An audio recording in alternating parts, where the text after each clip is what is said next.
तो इस प्रकार आइए हम पढ़ते हैं अरस्तु के काव्य सिद्धांत। अरस्तु ने अपने काव्य सिद्धांत में क्या कहा है?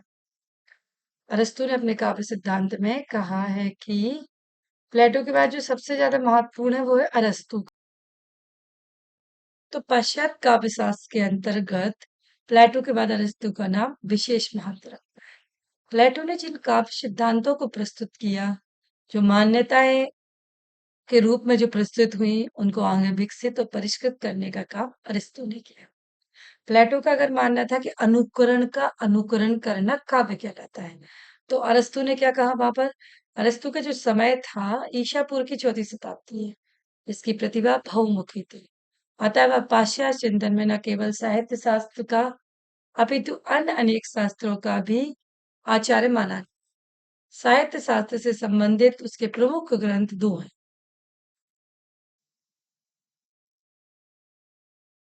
तो यह पाश्चात्य चिंतन में न केवल साहित्य शास्त्र का अपितु अन्य अनेक शास्त्रों का भी आचार्य माना गया इन्हें।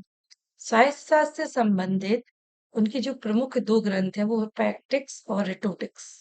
ये दोनों ही ग्रंथ दुर्भाग्यवश अखंडित रूप में उपलब्ध है।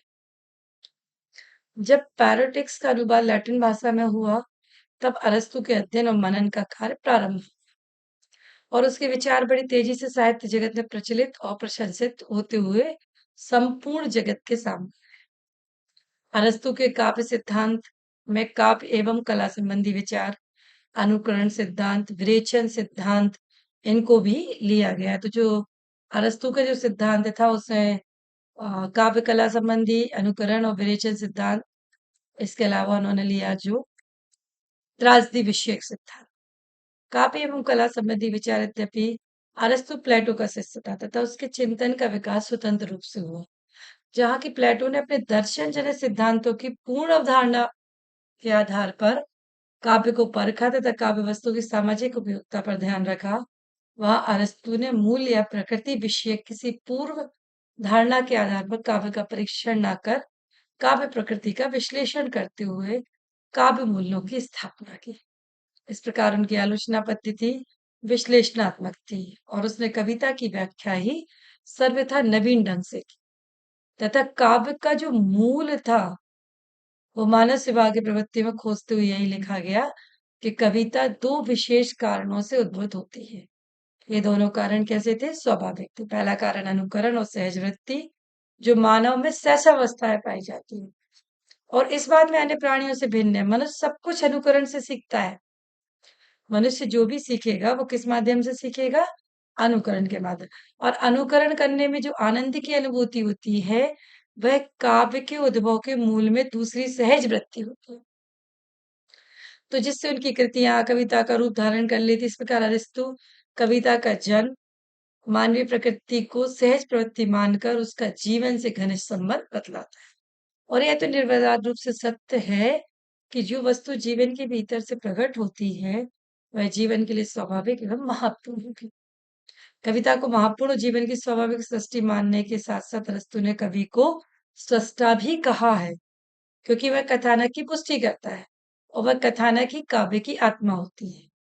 जीवन के अनेक पक्ष और क्षेत्र होने के कारण काव्य में विशदता और विस्तारता की संभावना रहती है, परंतु जीवन का जो रूप कविता में अंकित होता है वह अनिवार्य रूप से सत्य नहीं होता, बल्कि उसमें कल्पना की भी गुंजाइश रहती है।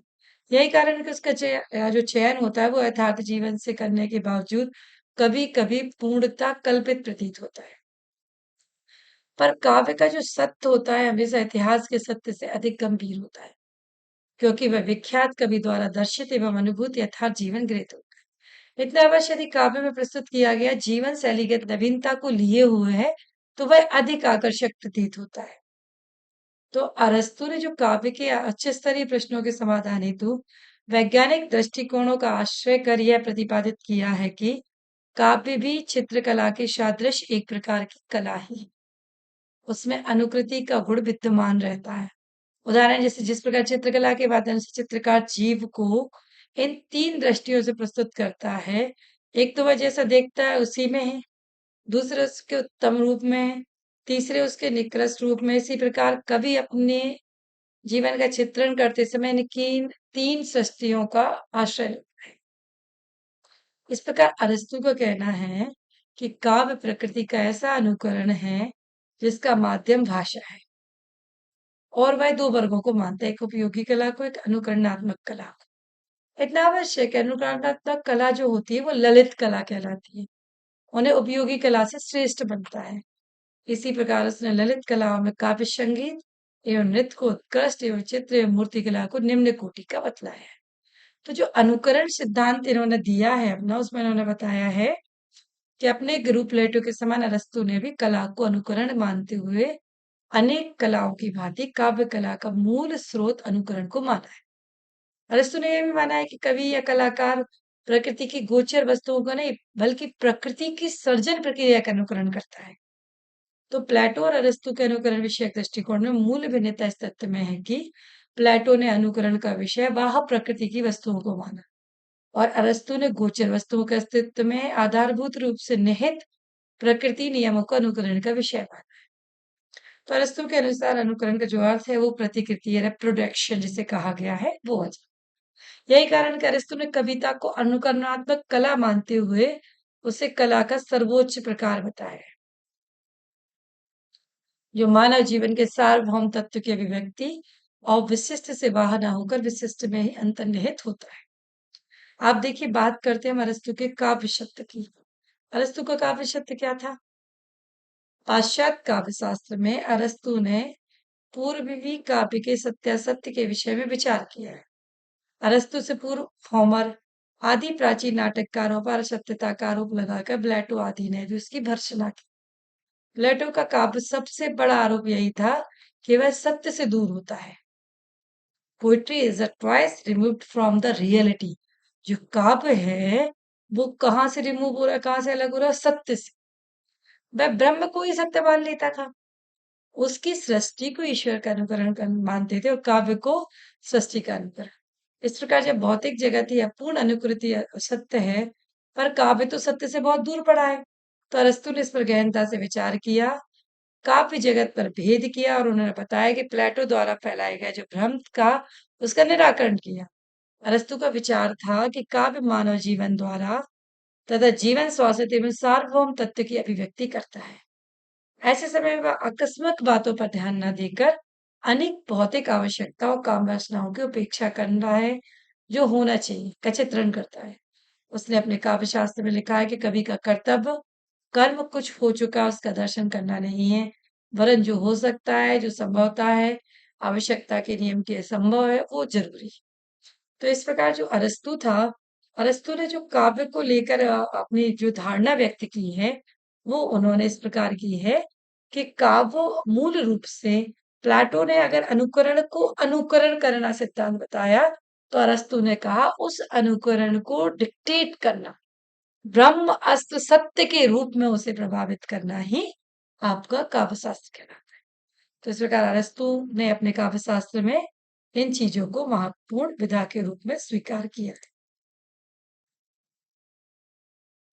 अरस्तु क्या मानता है? सत्य को दो सीमित एवं विशेष सत्य, जो घटित हो रहे रूप होते हैं, जैसे व्यापक सार्वभौम सत्य हो चुका है, तो वह देश काल की सीमा में आता है, और जो आबद्ध होकर सीमित और विशेष सत्य बन गया है, जो संभाव है, वह देश काल की सीमा से रहित होता है। तो सार्वभौमिक और सार्वकालिक रहता है। तो इसके अंतर्गत मानव जीवन के सहित धर्म, प्रकृति, कला, जन्य क्रियाकलाप आते हैं। अतः कहा जा सकता है कि सार्वभौमिकता सत्य सीमित सत्य की अपेक्षा अधिक महान होता है। इसलिए काव्य शक्ति वस्तु सत्य की अपेक्षा अधिक महत्वपूर्ण होता है। किंतु काव्य शब्द अमूर्त विचार धारण नहीं करता है, उसका एक मूर्त रूप व्यक्त करता है। अरस्तु ने जो काव्य शास्त्र के बारे में बताया है, जो अवधारणा दी है, उसमें उन्होंने बताया कि जो लोग कवि पर इस प्रकार की दृष्टि से आरोप लगाते हैं, उनके वर्णन इतना तथ्य नहीं है, सामान्य अनुभव से अलग है, उनके लिए अरस्तु का कथन है, वस्तु जैसी होनी चाहिए वैसी तो है, अर्थात काव्य में यथा तत्व की अपेक्षा और नहीं ऊंचा सत्य होता है। हम्म।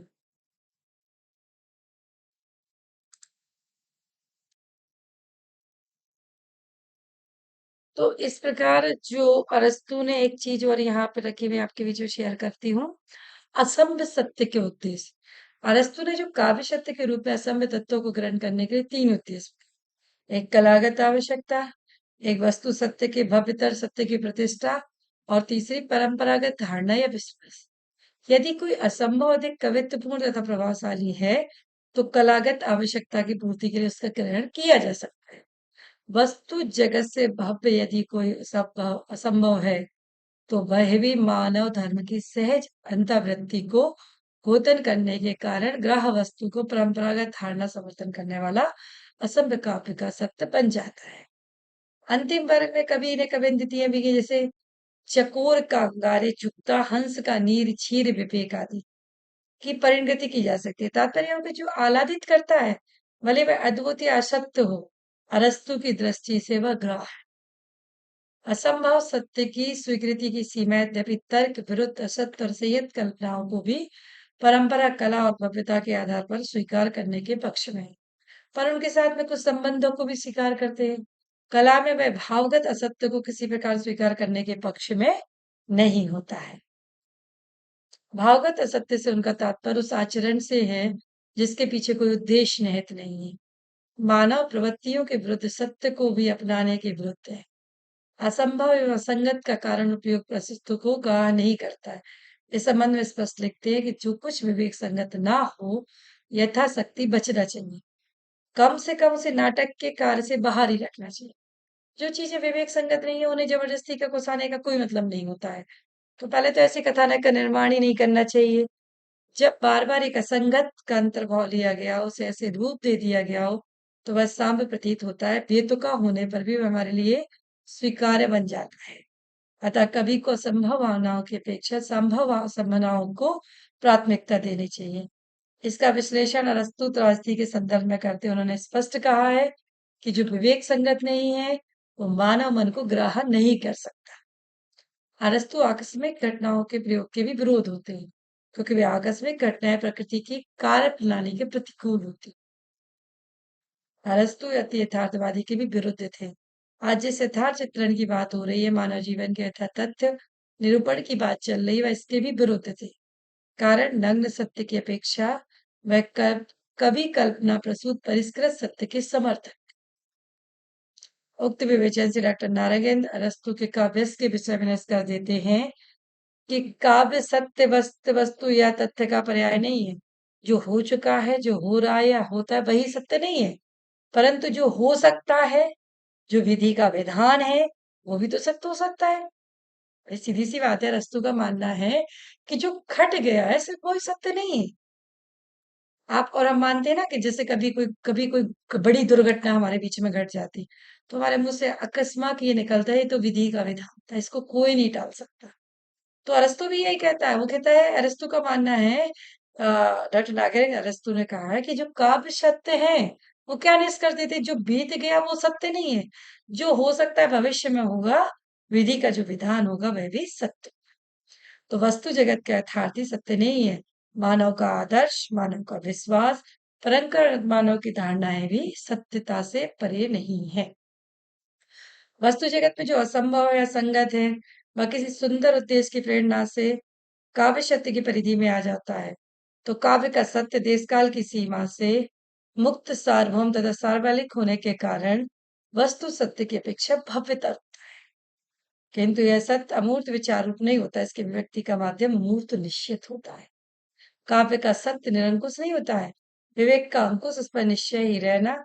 निष्कर्ष से स्पष्ट है कि अरस्तु काव्य को सत्य मानव सत्य का या वस्तु सत्य का नहीं है। काव्य सत्य तो मानव भावना और कल्पना का सत्य है। काव्य वही है जो सहृदय के कर्म को स्पर्श करे। इसका स्पर्शीकरण तभी हो सकता है जब कवि की कल्पना को प्रभान्वित करके उत्पन्न किया जा सके।